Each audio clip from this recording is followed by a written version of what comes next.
Why don't I just turn it on? I'll turn it on now. So this way here, I can make that go away. It's embarrassing, isn't it? No, I think it's very smart. If it's not written down, I don't remember it. Exactly. Yeah, well, okay. So we're at 6:05, so I think we ought to get going. So this is the Climate Reality Chicago Metro member meeting. We have these every month. And the main topic tonight is the real story about EVs. And we'll have three main speakers, and I'll introduce those in a minute.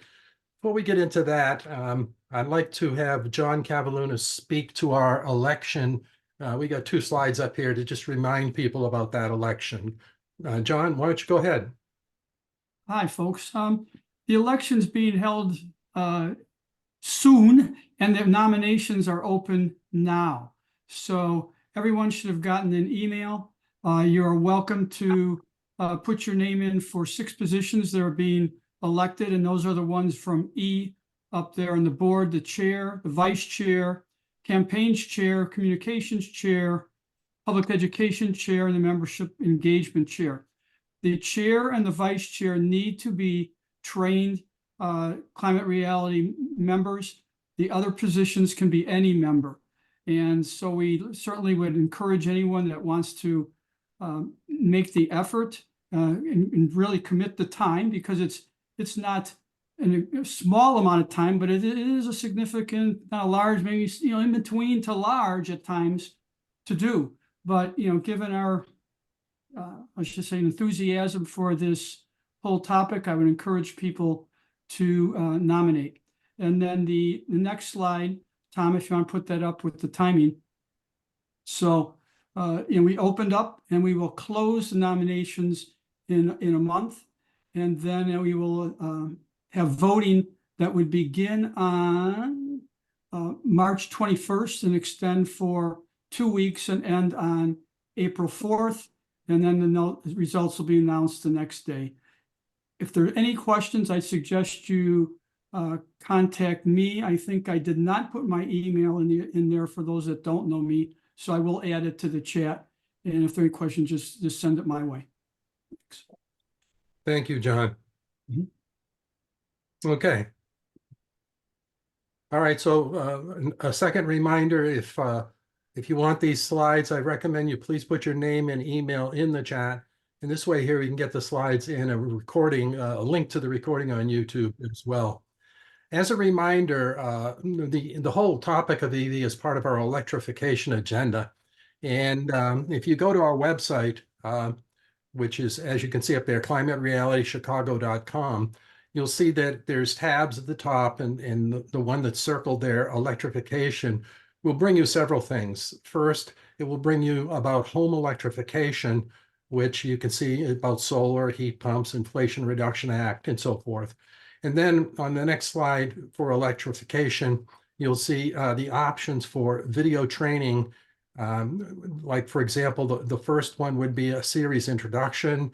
Then there's the emissions overview, does a short review of the emissions and the crisis that we're heading into. A solution summary overview, so you get an idea of everything, how it fits. And then a home energy overview with a real focus on solar, community solar and rooftop solar. Then the electric vehicle solutions presentation, which we actually had, we did this, I think it was in October, and this is a kind of new and improved version as of the end of December. And then home electrification solutions, which would be inside the home, heat pumps, heat pump water heaters, induction stoves, all that kind of thing. And then the electrification pledge, which basically says, how are we going to transition from the fossil fuel world to the electrified world of lower and low-cost emissions? So that gets into the pledge itself, which basically says you time these things based on your next replacement, and then we'll summarize it at the end. So really what we're trying to do here today and is focus on moving from the fossil fuel pledge to an electrification pledge. So on the left side of the screen, you can see the power plant, the wasted and polluted energy in our cars, in our homes. and then the wonderful world of electrification with clean energy, driving down the streets in our homes and on our rooftops. Now, of course, not everybody can have rooftop solar, so you might want to sign up for community solar. And then, depending on that situation, at least we know that ComEd and Ameren and the electric companies in the state are moving to more renewable energy over time. So it gets better as time goes on, and it gets better really fast if you go solar. So the presentation tonight is the real story about EVs. And this is really not the same as the EV presentation we did last time, although there's some overlap. We're talking about the real story because we'll talk about some EV myths. We'll talk about how Chicago made national and international news during the 10 below, 15 below weather that we had recently. And so we'll have Bruce Mainzer, Tracey McFadden, and myself talk about these slides. It's about families, it's about money, and it's about our homes, and our email addresses are right there at the bottom of that slide. So the agenda tonight is we'll do some introductions, and we'll share some stories in the introduction, Bruce and Tracey and myself, about our travel towards electrification over time. And then we'll get into sales trends worldwide, USA and Illinois, leading to Illinois, the Chicago cold weather, EV availability really briefly, the basics and misunderstandings and fake news that's out there. We'll talk about EV total cost of ownership, which is often misunderstood, and we'll cover that, and vehicle emissions, gas and electric. We'll not only show the gas, but we'll show the hybrid car, the plug-in hybrid car, the battery electric EV on the grid, at least on an Illinois average energy grid, and then we'll show what it looks like on solar. And then we'll get into chapter experiences, which will call on members of the chapter that we know have electric vehicles. We'd like them to weigh in on their challenges and stress they may have seen over the years as they drive their car, things they'd like to see improved. So we want this to be a kind of an open dialogue. With that said, let's move into it. Bruce, why don't you tell us about your situation? Sure. So it might be a surprise to some people who know me through Climate Reality, but I'm a car guy, even though I've led the group on public transportation and electrifying the bus fleets of the CTA and PACE, the Suburban Bus Authority. But since college, I've always owned manual shift cars, Italian sports cars, convertibles, Mini Coopers, and I just love driving fast cars. And in 2019, when the Australian wildfires occurred, and it was devastating, so many acres of forest in Australia were burned, so many animals died. I couldn't get the visuals out of my head. I decided, you know what, I can't contribute anymore to this climate change. So what I did was basically told myself, I'm considering buying an Alfa Romeo that just came on the market, but I will step down and buy a Tesla. And so I went up to my Tesla dealership here and I test drove a Tesla, and I got it on the highway, and the Tesla employee said, just push it down right now. And I pushed it down, and I'd never experienced such speed in my life. My neck shot back, and it was really an incredible experience, to which the Tesla employee turned to me and said, you can take an upgrade and make this even faster. And I said, no, it's too fast already. So what I learned was that, I wasn't making a sacrifice by going for a Tesla Model 3, and the car was a dream car. And I lease my cars because I'm one of those people who I've been married to the same woman for 43 years, but I like to change my cars every 3 years. So I left the Model 3 in last year, and I went to a Mustang Mach-E. And but I did look at a lot of cars, and I love the Mustang Mach-E, although I will say one thing about comparing the two cars. The Tesla is a software dream that happens to be a car. The Mustang Mach-E is a beautiful put together car that happens to be electrified. They're both wonderful cars. I'm loving how the Mach-E drives. It's a tremendous car and it's a beautiful car. So I'm very happy about that. And as far as my experience, for me, I couldn't have been luckier because when we moved into our home here in Highland Park in the garage, when we initially moved in, my wife had wanted to do ceramics, and we put in a kiln in the garage, which she no longer uses. But because of that, we had to install a higher amp line, and it was equivalent to a dryer line. So it was about 30 amps. And when I first got the Tesla charger hooked, there was an adapter for that particular plug. It's not the standard plug. So my charging in the station is slightly slower than if you would go out in and build a 40 or 50 amp line, I think is the standard right now for homes. But it just means it takes 2 to 3 hours longer to charge my car overnight than it would if you're on a higher amperage line. It really doesn't matter. And so because I charge at night, it's extremely easy, and it couldn't be easier.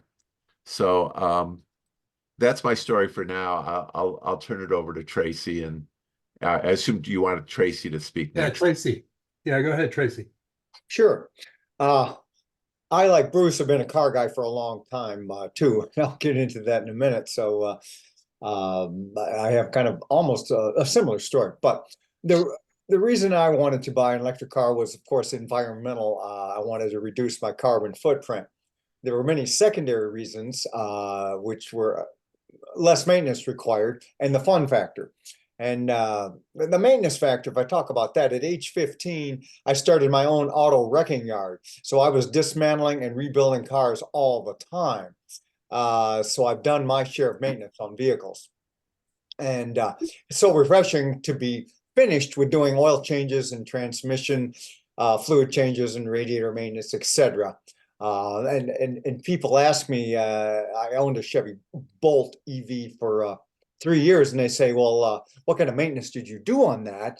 And I just say, hey, I owned the car for 3 years, and I put some windshield wiper fluid in it. I do remember doing that a couple of times, and that's it. So it's I love the simplicity.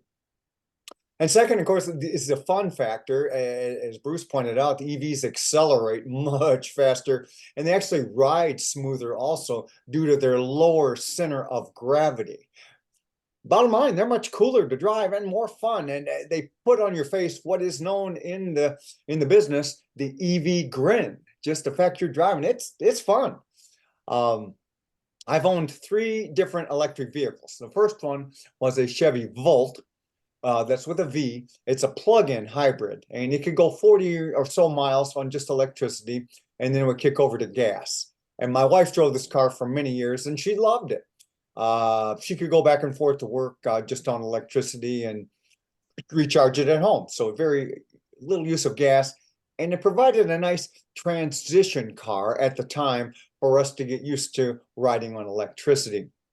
The fault of the Chevy Volt, I felt, was that you're carrying around 2 sources of propulsion, gas and electricity. Why are we carrying around 2 of these? So I decided to get an all-electric car, the Chevy Bolt, for myself, and I drove that for a while, and my wife drove the Volt. The Bolt was very fun and peppy and very efficient. The cons for the car, I couldn't tow anything with that car. It's a little smaller.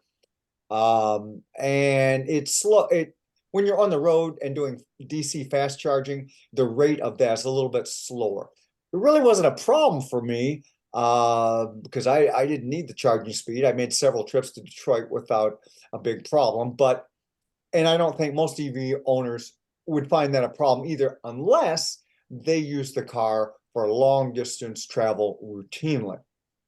Now I needed to tow a boat, so neither of these vehicles could do that. So I need to switch to a bigger EV.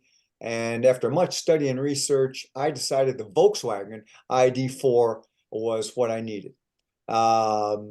It's about like a RAV4 in size, and it could easily tow the boat, and it had a lot more room too.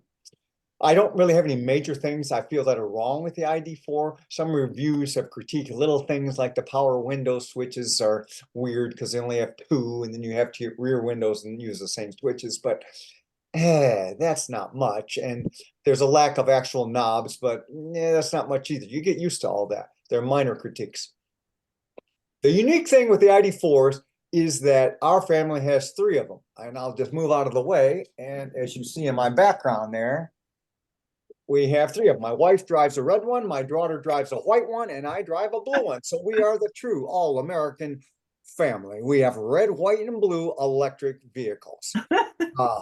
Now maybe there's a little contradiction there in Volkswagen and all-American, but we can deal with that because now they're all made in Murfreesboro, Tennessee. So the ID4 is a very solid built and reliable vehicle, and it's not too expensive either. So for the fun of it, I sent Volkswagen an email telling them, hey, we had a red, white, and blue ID4s. And lo and behold, VW jumped on us and they said, let's set up a phone interview. We want to hear more. And apparently they wanted to do a tweet about it. So about our thoughts on the ID4. So I will play, Tom will play that tweet for you, and that'll end my talk. Thank you. Okay, Tom, you can roll it. Honest that in the environmental concern was the big thing. I think that made us want to switch. Reducing your carbon footprint. For me, it was a little bit different than Tracy. He's more, easily willing to go electric, where I was more resistant. When he goes into purchasing a product, he wants to find the best. And I think through all of his research, he came to the conclusion that the Volkswagen ID4 was the best one for us to get. That got me kind of back into driving, to be honest, and I really like it. It's fun. For your daily driving, this is perfect. It's a perfect way to go.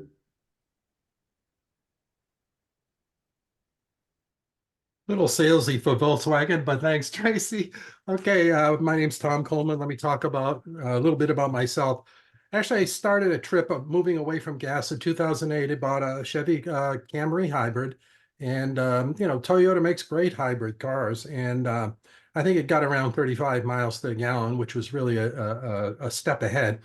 But I felt it wasn't enough. And when Chevrolet came out with the Chevy Volt, which Tracy had mentioned as well, we got one in 2012, and we actually got another one in 2017. It was excellent. They could go about, the newer model could go almost 40 miles on electricity before it would switch over to gas, but it was still switching over to gas, which bothered me.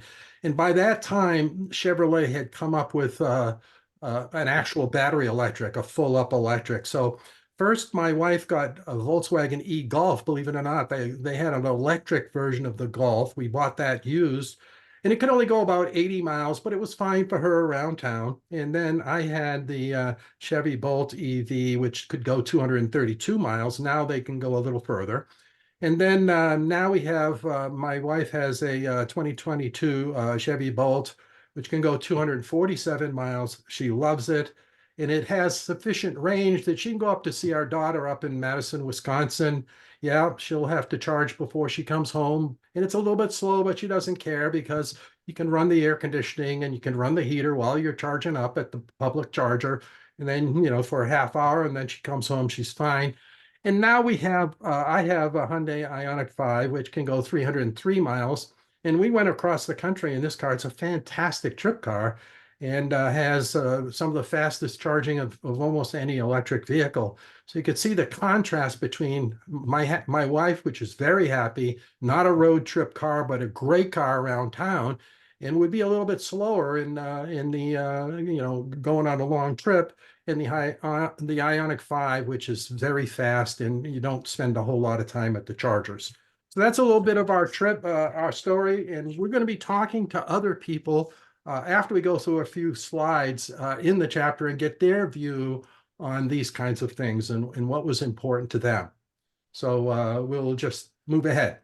We okay? All right.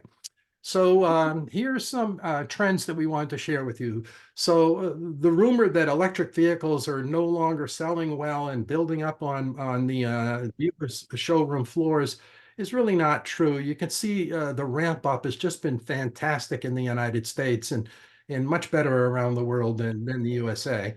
And the projection from Bloomberg for 2024 is maybe not quite as great as between 2022 and 23, but it is still very good.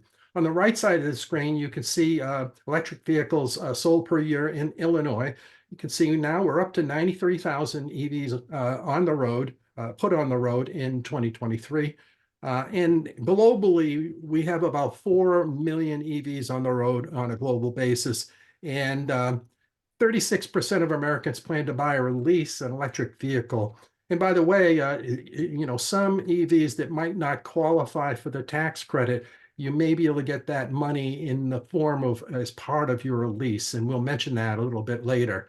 Now, 87% of the people in Norway, if you include plug-in hybrids, are 90% in total of EVs on the road, or you know, they're going on the road. About 9 out of 10 cars in Norway. We'll talk about that in just a second.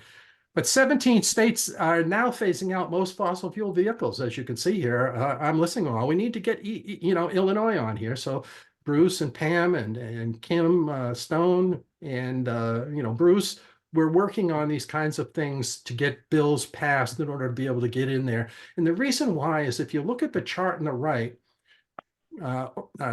states that agree to the advanced clean cars, and there's a truck version of that as well.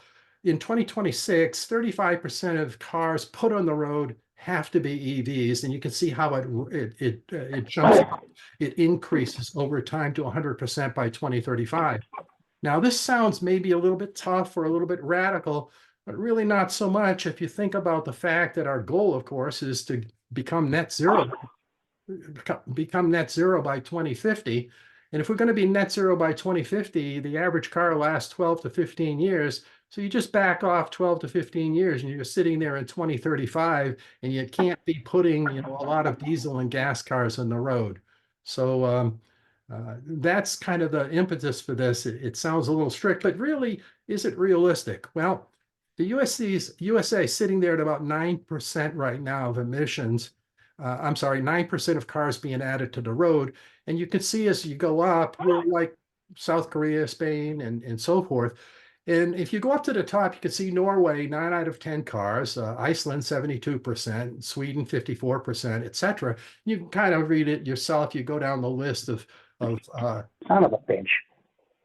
Could you make sure you're on hold, on mute, please? I think it's you, Tim. Okay, so Sorry. yeah. So for example, the top players in the world are Scandinavian and Nordic countries, which you can see are doing really well. They have the coldest climates, and that'll lead us into this next discussion in a second here. Some of the coldest climates on Earth. And they have some of the best auto tax laws that tie the polluter pays concept, which says that if you have a high emissions vehicle, you'll pay a little higher in taxes than you would if you had a low emission or a no emission vehicle. So it's basically that they're tying incentives to the direction we need to take in order to cut emissions in half by 2030 and get to net zero by 2050. So they're to be congratulated. So, and now let's get into Chicago's cold weather, and I'm going to ask, you know, definitely, you know, Bruce and Tracey to chime in a little bit here.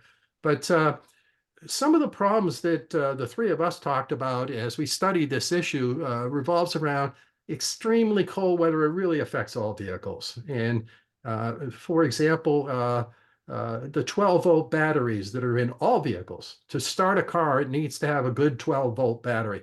You know, they last 5 or 6 years and then they suddenly die. And there's a lot of examples of that. And when an EV dies, it's an EV dying.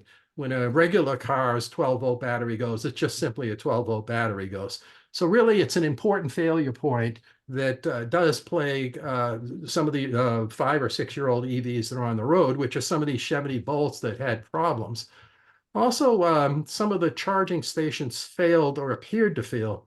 So what happens is, in very cold weather, when you plug the public, if you're in public and you plug in the charger in public, at 10 below zero, it might not appear to be charging right away, because what it has to do is it has to preheat the battery a bit before it starts charging. And then it starts slow at first and then increases the speed when the battery warms up. And some cars have a really good feature where the battery preheats before you even get to the charging station, so you can charge really fast. But not all cars have that. And then there are massive EV ride sharing fleets in Chicago and Oak Brook that clogged stations up. Many of them bought low-end EVs that charge slowly, frankly, and they had to sit at the chargers a long time or had to wait in line, and they didn't really manage themselves. So you have insufficient driver education, like not understanding battery warming, unprepared for longer charging times, and lack of knowledge on proper methods in extreme cold that we'll talk about in the next slide.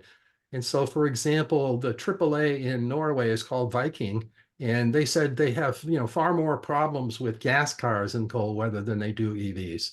Yeah. And if I can just add Yeah, a few please. things.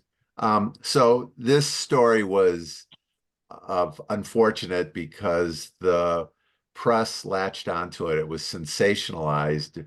And now as I'm reading articles about EVs in almost every city across America, because it was put on AP, it is serving the purposes of the lobby that wants to discourage EV usage, saying, see what's going on out here in Chicago. And it's interesting that it was one event and now it's being used over and over again throughout the country.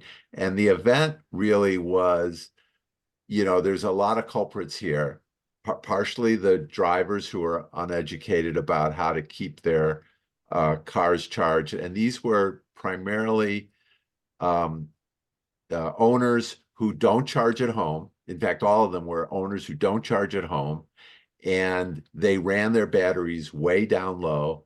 And then they happened to go to a station. Now, unfortunately, we'll get into this later, that there's a lot of charging networks that are good, and but Electrify America has always been a problematic charging company. By the way, this was the company that was set up by Volkswagen. when VW had their issues with cheating on the greenhouse gases that their diesels were emitting, they were forced to pay for this quasi-private company set up by the federal government to establish charging stations all over America. Electrify America has never been good about maintaining their stations, and on this particular day, many of the cables were tossed on the ground and left in the frozen snow. And even on a good day, Electrify America has a higher percentage of their charging stations that are offline than they should. So they're a poor operator. So you had that combined with these rideshare drivers who picked a Chevy Bolt as their rideshare car, which the Chevy Bolt has very good range, about 260 miles, I believe, but it's a very slow charging car. So it'll sit for a long time in a charging station. And so other people drive up and wait for that Bolt to get done. It's going to take a while, and then their car will run down.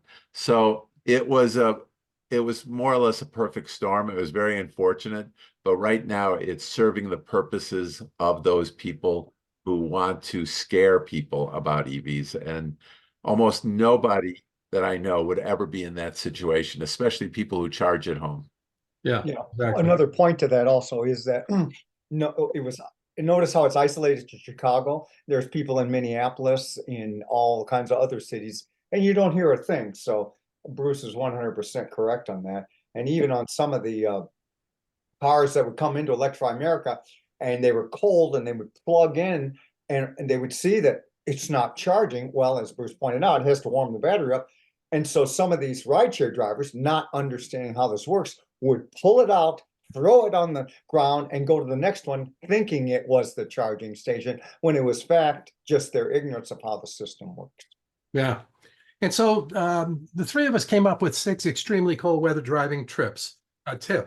Now, most EV drivers that can charge at home, and we'll talk about charging in a bit, but in their garage or in their driveway, and they drive an average of 12,775 miles a year, which is the average in Illinois, about 35 miles a day, can ignore all the things we're going to recommend. But we're telling you these things anyway, because all EV drivers should be aware of these things. So here they are. First of all, I think Bruce mentioned this, EV drivers have to closely monitor the EV range predictor. There's a battery gauge, it's like a gas gauge, but there's also a range predictor that tells you how far you can go. You have to watch that. The other thing is you should plug the car in daily and charge to 80% or 100% if you need it. And every car can do this. And you should do this at home if traveling many miles in very cold weather. You do it at home and you start the day clean every day, full. You should leave the car plugged in, because when it's plugged in, it keeps the battery warm in your garage or in the driveway. And then when you buy an EV, if you drive massive numbers of miles, you should get one with a heat pump. One with a heat pump. They're very efficient and cold, and they charge very quickly, and they heat up before you even get to a charger. They have what's called preconditioning. And keeping the cabin warm for the driver is a very good thing to do. So, and then finally, buying an EV that charges very fast at public charging stations.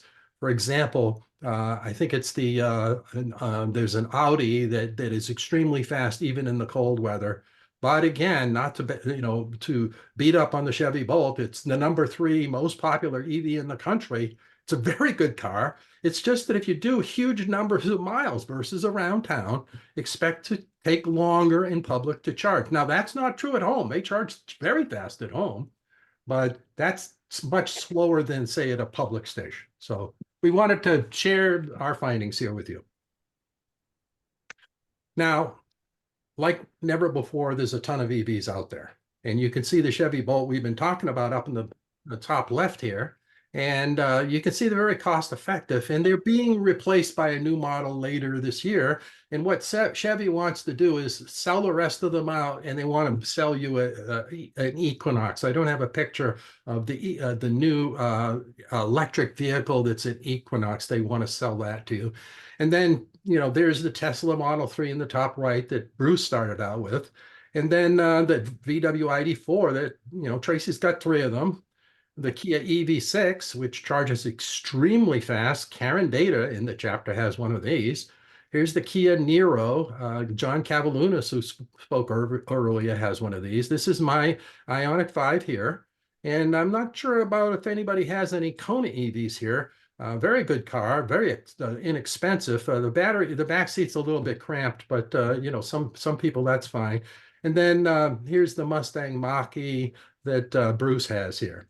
And we don't really have time for this, but I just wanted to give you this list of all the cars that are below the average price of a car on the left, all the EVs, in order of price and how far they can go on the battery before they need to be charged. And then a whole big list on the right of the more expensive ones on the right.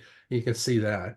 And so let's get into some basics, because there's so much misinformation out there in the marketplace now about EVs. So we want to tackle every one that we could think of. And of course, when we go to the Q&A, we hope to be able to, if you have any other questions. So batteries have a 12 to 15 year life, or 200,000 miles, much like a regular car. So it's not like, hey, in 5 years, you got to replace that battery. It just doesn't happen, okay? Now, if they're defective, that's different. Usually, not usually, all EVs have at least an 8-year, 100,000 mile warranty here. And if there's a defect, usually this happens within the first 8 years. In fact, the first year or so. And 100% replacement of that battery is required by federal law. And Kia and Hyundai have a 10-year warranty. And the battery range now in an EV is up to a whopping 291 miles on average right now, about the same as a gas car. So can you imagine if you plug in every day, you start every day with a full tank of gas, how you would feel? You feel pretty good about that. Because the EV driver only drives about 35 miles a day, so you can see the capacity is very good, and generally they can charge at home nightly. Now, as we mentioned before, some people live in apartments, they can't charge. Now, there's SB 40 that is making the law that was just gone into effect at the beginning of the year that requires all new apartments and condo constructions requires the right to charge EV capabilities and that kind of thing. And any kind of significant modernization of apartments, it requires that too. But some people live in apartments or places they can't charge, and many of them, though, can plug into a regular 110 outlet. If they don't drive that many miles a day, it can work out for them. Now, also, as we've mentioned before, drivers know in real time exactly how many miles the car can go, and the driver can display exactly where the EV chargers are located. We'll show you that in a second. And the federal government is subsidizing 500,000 more EV chargers with the infrastructure bill. And so that's really good news. They're starting to pop up right now around the country, and that'll be fantastic to augment what we have. And the other good news is Tesla chargers are now beginning to be opened up for everybody to use. Up until now, only Tesla could use Tesla chargers. So even though there's been some compatibility issues with plugs, now adapters are being provided or will be provided shortly. So Tesla can definitely charge in where other people charge, and everybody else can charge on a Tesla charger. So that's pretty important. Also, EVs and gasoline car crashes are virtually the same. Some people think that they're worse because they tend to be a little heavier. It's really not really true. And the collisions that result in less injury claims in an EV. A lot of EVs are built kind of like an army tank, you know. If anything, gas-powered vehicles have 40% more injury claims and per capita. And according to the National Highway and Traffic Safety Administration, battery systems are anticipated to be somewhat comparable to, or perhaps slightly less than those of gasoline fuels in terms of fires. You know, so the thing about gasoline cars is if they catch fire, they go up pretty quickly generally. And sometimes passengers can't get out of the car in time. With an EV, they tend to start slowly if they catch fire, and it gets to be really really bad, but it usually takes a little time, this thing called thermal runaway. And that's why fire departments across the nation are trained or being trained on how to cope with electric vehicles and how to put out fires, because it does take more water to put them out than a gasoline car. But now, there's some concerns out there about the weight of EVs. So for example here, the Tesla Model Y, the most popular electric car, and in fact, the most popular SUV worldwide right now, is 4,400 pounds. And if we compare that to a Honda CR-V, it's 3,893 pounds. So really there is some extra weight if we were to compare those two cars. But, you know, these days, you know, it seems like every vehicle that hits the road is just bigger than it ever was, bigger SUVs. We need more small vehicles, but that's not what the auto industry is doing. More pickup trucks, more gigantic pickup trucks. I'm not saying I think it's a good thing. It's just it's something that's happening. But people will tend to complain more about EVs being heavy than they will be all the big pickup trucks that these people are driving many times. Now, another thing would be the tax credits from the infrastructure, the IRA. I'm sorry, the IRA are only for recycled. You don't get them unless the battery has recycled components in it or responsibly sourced minerals inside the battery. It's important for people to know that you can buy a Chinese EV that's out there today, but you won't get a tax credit because it won't pass the rules in the IRA. The other thing that's happening is lithium-ion batteries are being replaced by lithium iron phosphate, LFP batteries, such as the Model 3 in the base model of the Model Y, I believe. And these have no nickel and no cobalt in the battery components, which a lot of people point to EVs of having terrible things like cobalt that are made in terrible places in Africa and so forth, which is good that we're moving away from all of those things now. And finally, many people are concerned about EV chargers. Well, almost every EV, I think every EV comes with a free charger. You just plug it right in the wall, it gives you about 35 miles a day. But if that doesn't work out for you, very good 240-volt chargers can be installed by any electrician for $400. And the installation is usually around, well, it can range anywhere from $500 up to $1,200 according to JD Power. So just wanted you to know about that, because there's a lot of myths that come with all of this. And then we'll wrap up the basics and misunderstandings here with EVs only have 20 moving parts instead of 2,000. They have much less maintenance, as Tracey mentioned. No oil changes, no tune-ups, no radiators, no antifreeze, no air filters, no belts, no transmissions, no air filters, no timing belts, no pistons. Donna, could you mute yourself, please? And then number 14 would be EVs are 90% efficient versus gas cars at about 20% efficient. So in a gas car, most of the energy is wasted. Only $1 in every $5 spent actually propels the car. And you can see why. There's a motor on the left from an EV. See how simple it is? I think, Tracey mentioned the simplicity of an EV. Very few moving parts versus the gas engine, the internal combustion engine there with pistons going up and down, spark plugs, gas igniting, pollution, greenhouse gases, and they're always connected here to a very sophisticated automatic transmission, because there is very little power in the most powerful gas engines, very little power at low revolutions per minute. So what has to happen is that you need a transmission that can shift gears, so to keep that internal combustion engine spinning very fast. But an EV has none of that.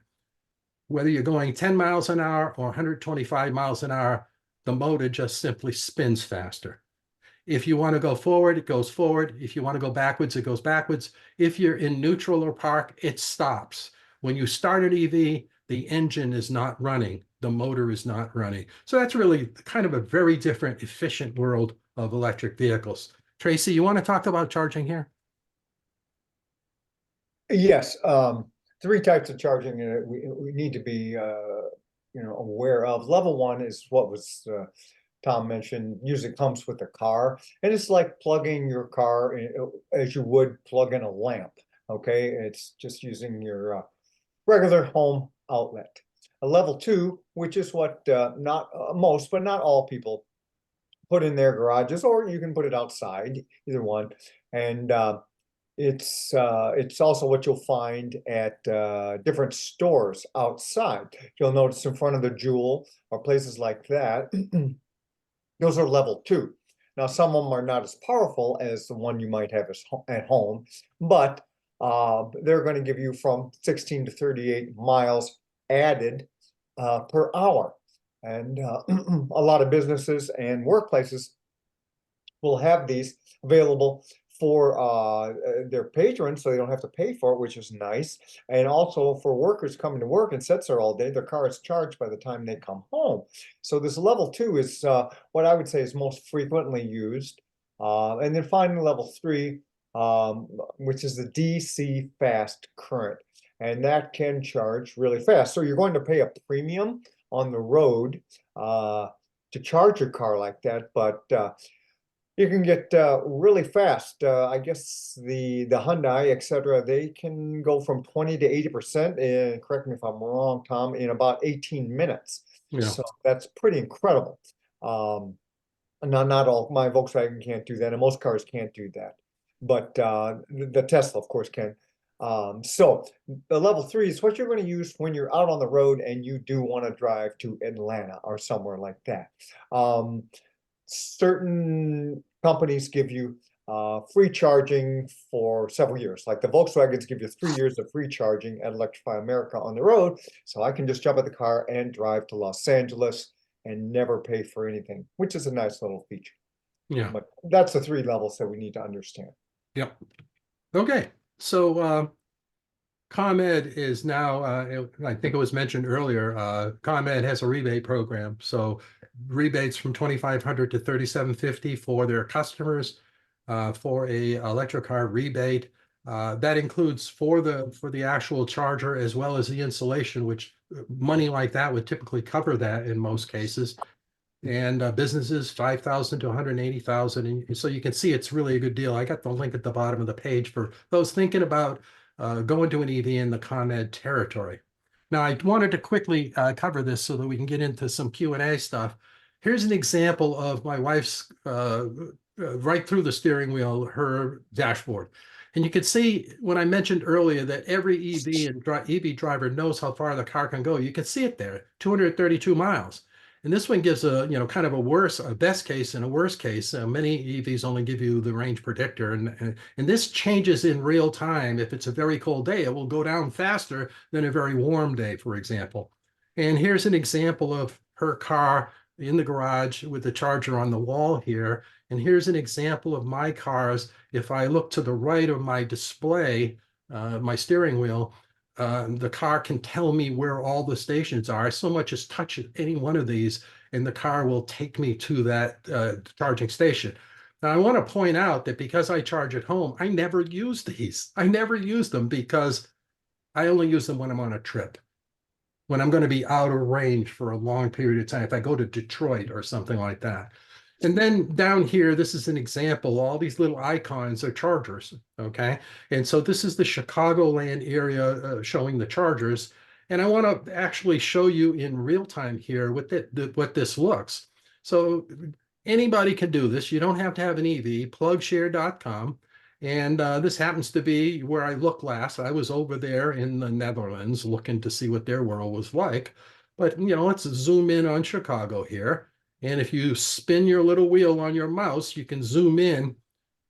And as you zoom in, it will reveal more cars. So this is the Chicagoland area that you can see here.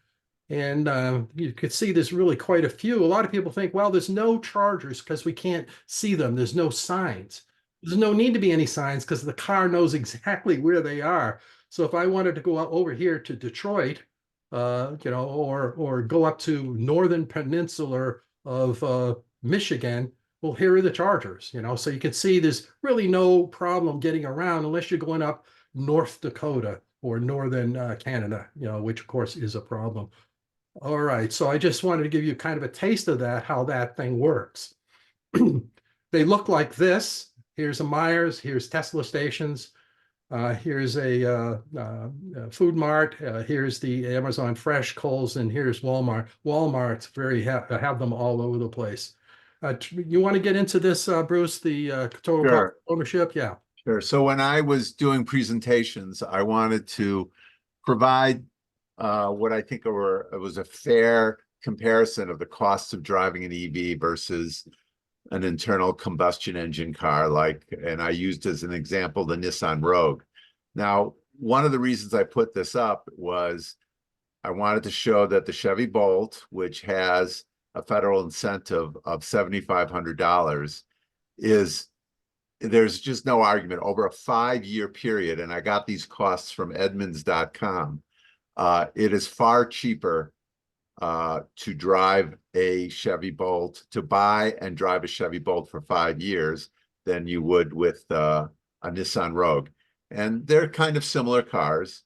But if you look at the reasons why, in addition to the very good price, and the $33,000 is a very good price because my son just bought a Chevy Bolt, and that's exactly what he paid for it.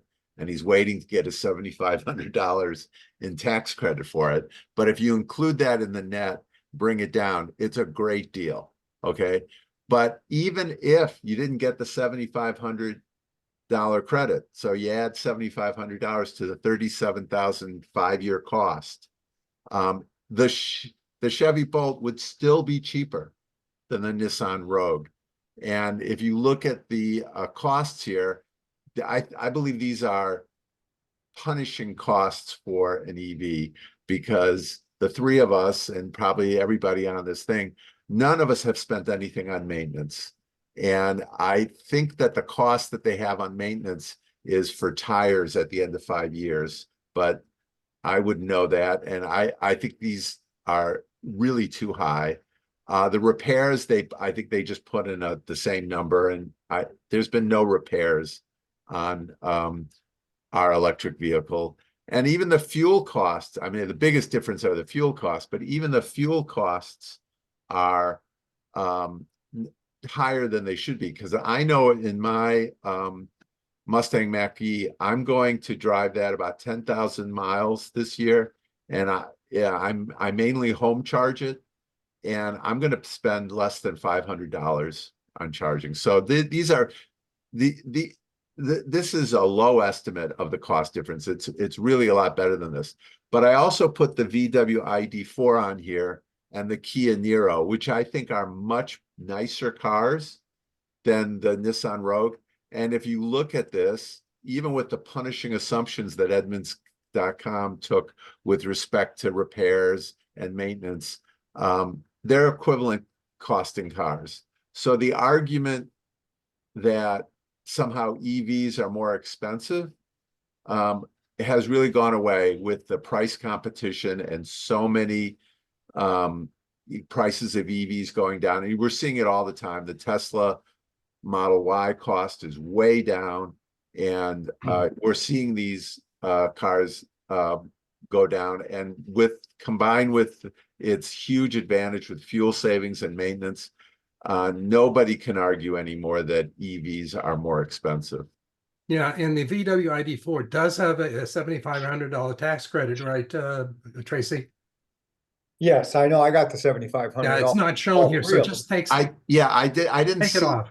Yeah, okay. I didn't think they had it for 2024. So that's right. why. They don't have it right now, but they anticipate to get it. Yeah. Is what I read. That's why I took it At off. first, yeah, there.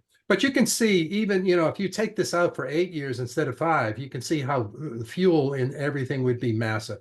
So I wanted you to know, and we want to get into the Q&A and the experiences in our last 15 minutes, 20 minutes.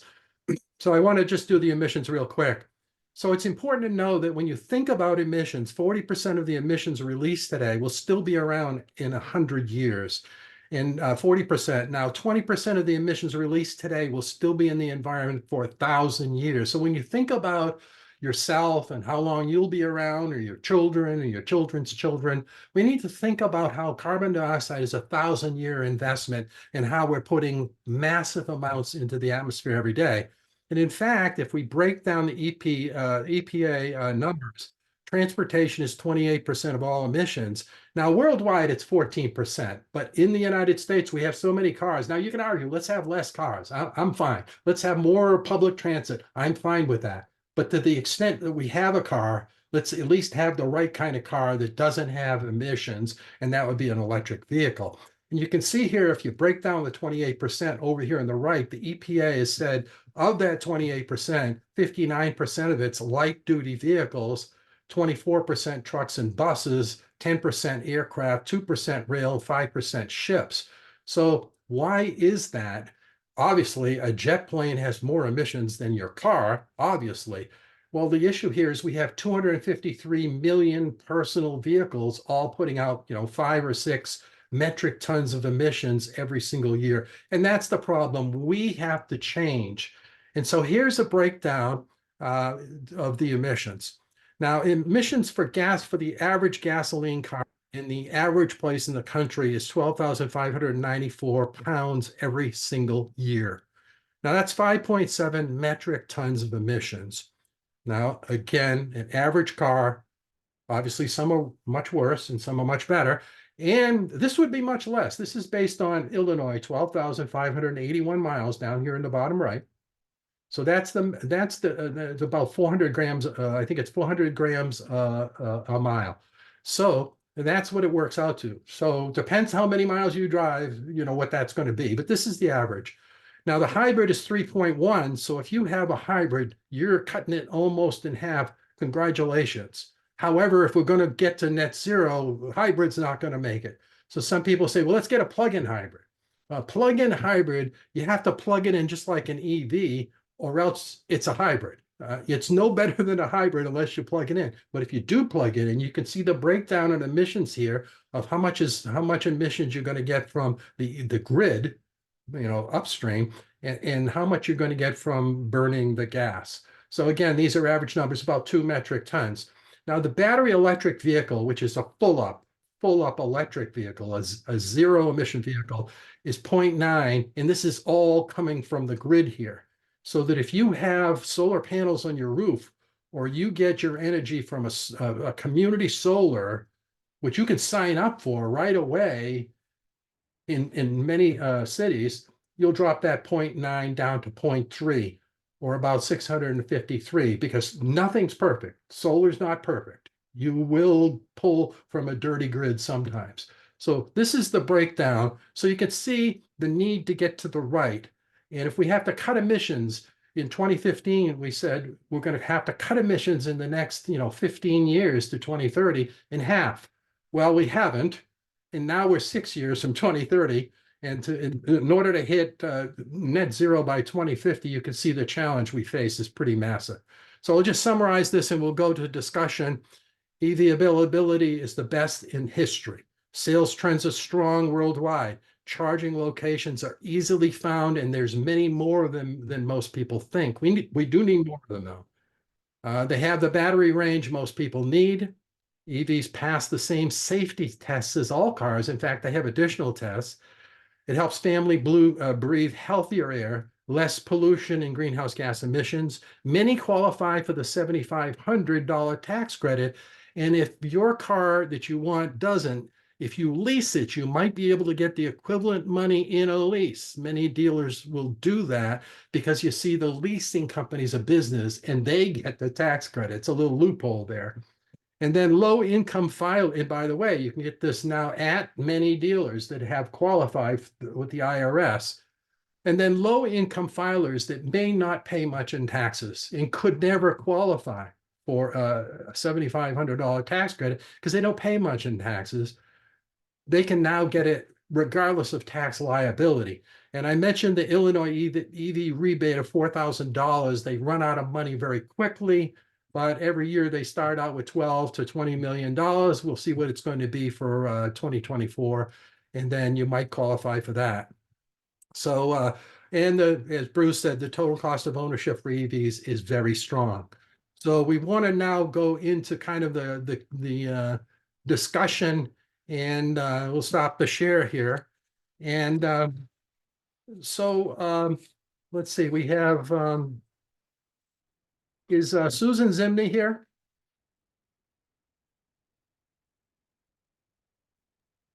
We also have a lot of questions in the chat. Okay.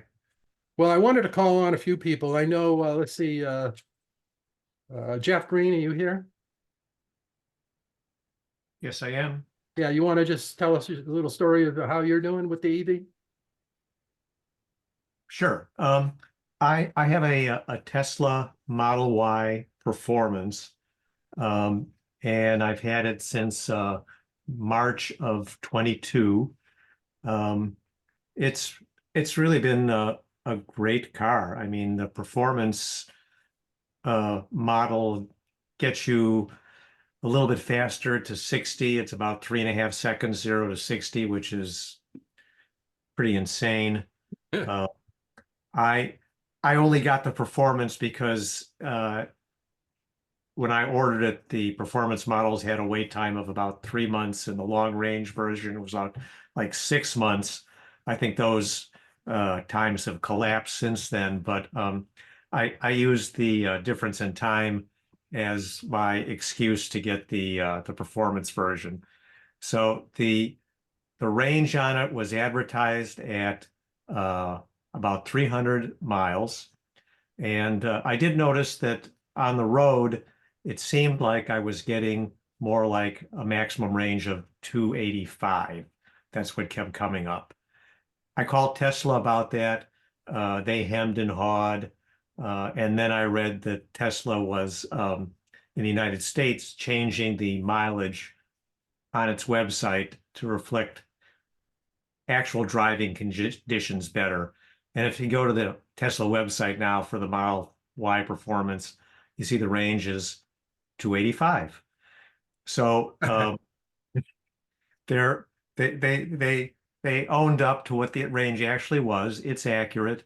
I've driven the car back and forth to Kansas City 4 times, up to Traverse City and back, up to Door County and back, and I've never had a problem.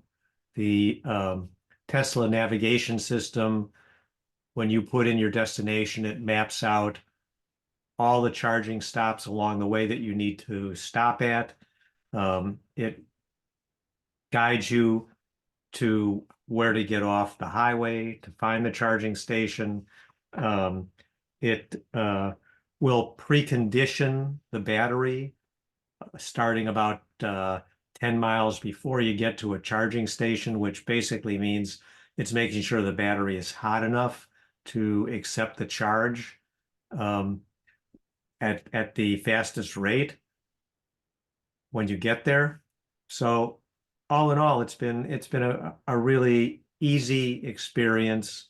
I normally plug it in at home. I have a charger in my garage, and I can't imagine going back to an ICE car at this point. There's just no reason to. Yeah, thank you, Jeff. And you know, Robin was asking if all EVs have regenerative braking. Almost all of them that I'm aware of do. Some are very strong, so you can drive with one pedal and very seldom have to touch the brake pedal. Now, that's always there for an emergency, but some are better than others. Pam Beckett, are you here? Hey, Tom, just before you switch, on that regenerative braking, the Tesla has 3 different settings. Yeah. And if you put it on the highest one, it really is basically one pedal driving. One pedal. And for folks, you know, like Bruce that like manual transmissions, when you hit a curve and you just take your foot off the gas, it's really kind of like downshifting because the speed drops that quickly. So it's just a great feature. Gas? You mean the accelerator pedal? Pam, what's your experience? I pretend that I'm shifting even though I'm using one pedal driving. Pam, go ahead. Yeah, well, my experience was I saw Al Gore's movie in 2006. And when it came time for me to get another car, I got one in 2013. The best I could find was a hybrid that got 37 miles per gallon, which I thought was disgusting. And so in 2018, I was noticing the Model 3, and I went to the dealer, and I put in the chat there that it cost me tens of thousands of dollars for this free test drive, because by the time I was done, I was just like, shut up and take my money. I kept my Kia hybrid for exactly 1 week before I realized I was totally done with that. And I was EV all the way ever since. So I've been driving an EV for 5 years. I have to say, I feel like I'm spoiled with the Tesla chargers. I'm glad that, you know, the other manufacturers are, you know, wanting to use the Tesla chargers, because I think it's very important. Some of my, I wanted to mention that I did use a 110 outlet in my garage to charge for 2 years without any problems. So it doesn't necessarily mean you have to buy a charger. If you have a longer range EV, you know, you can charge at 110, and then maybe on the weekends, or maybe, you know, during the week or whenever, you can kind of catch up and keep charging your battery up. Exactly. And I wanted to say thank you for a great presentation. 2 things in Ohio, what I've been trying to like drop hints on to people, but I don't know how to effectively change, is I would like to see that any residential building with an attached garage that's being built, change the building code requirements to require a 220 outlet. Because I see all these new homes being built and the builders will not add them. And, you know, to me, I think that the time to do it is when they're building the house. It's going to be a lot cheaper for everybody. Yeah, I think in Europe, they're all 240 volts now. I mean, I could be wrong, but I'm pretty sure about that. Hey, let's Yeah. take another one from the John Cavalunas. You have the Kia Niro. How's it going? I echo really everything that was said. I had a Prius that I intended to keep till ran out almost. And then I listened to enough of my CRP friends here that their experiences said, all right, I've got to change. I've got to get a non-emitting car completely. And so, and I was 2022, same as Jeff, March of 2022, and I got great resale value on the Prius and basically a little under sticker price on the Kia. So I traded a Prius for 23,000. I bought a Kia for, it was 41 base, but I added the cold weather package, which had a heat pump, battery warmer, and heated steering wheel. And I had to get it in Colorado, but I did get the 7,500 at that time. So I've been happy. The only thing I can pick off is that this year when we had the icy super 12-inch day, and I went out a little that day, I was having a tough time from start at a corner, more than I would have had with my Prius. It felt like it was really spinning, and I had to really measure my stop, roll the stop, and get through. So Were you doing one pedal driving? That was a little unusual. I didn't expect. John, were you doing one pedal driving? Generally, yes. No, but it didn't during that snow period.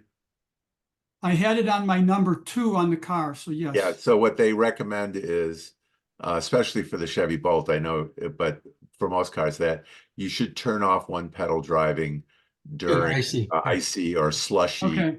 because the car will misread. I should try to slow down even more because the wheels are still moving, and so you get this increased braking effect, which you don't want. Yeah. So I should drop the number 1. Well, only in Minimum sheer number. ice. Okay. Cold weather is fine, just the sheer ice. It's just ice and slush. Just we only have 4 minutes left. I just want to make sure Karen Data, who has a Kia EV6, seems very happy. The first year she had the thing, and she didn't have a charger at home at all, so she charged in public. So she'd go to grocery stores that had chargers, and she'd charge and pick up 25 or 30 miles while she was shopping. She charged at work. And so she says that in her first year, it cost her $50 to drive the car, so fantastic. She then went out and got a Autel charger. I think that was about $500 and had it installed. Now she charges outside. So it's perfectly fine to have the chargers outside. Most of them are certified for super cold weather and wet and rain and all that. You don't have to really worry. There's a lot of safety things there. So she's been very happy. Kim Stone, she has 3 EVs, and one of them she says is kind of a regular automaker, and I think it's a VW ID4, and another one is a purebred EV. I think it's a Lucid Air, and so she says there's a difference between the purebreds like the Lucid in the Teslas and some of the other traditional automakers that are getting into the business. But whatever it is, she says the biggest problem is public charging. Sometimes they're broken. It's something she's been able to cope with, but anyway, that's her feedback. Any other questions before we close? Yeah, I just wanted to make a statement about, for those people who are in the market, I wanted to, because I first started with a Tesla and then I moved over to a Ford Mustang Mach-E and my son moved to a Chevy Bolt.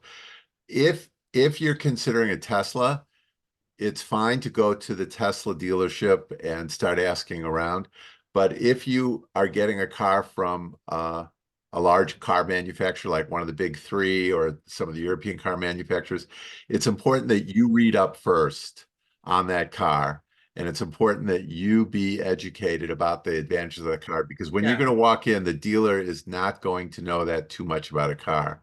And the second thing I wanted to say is that Tesla has designed their cars so that anything is possible in the future with software updates, which means they don't like to give you little knobs and they don't like to give you a gear shift, all the things that you're used to.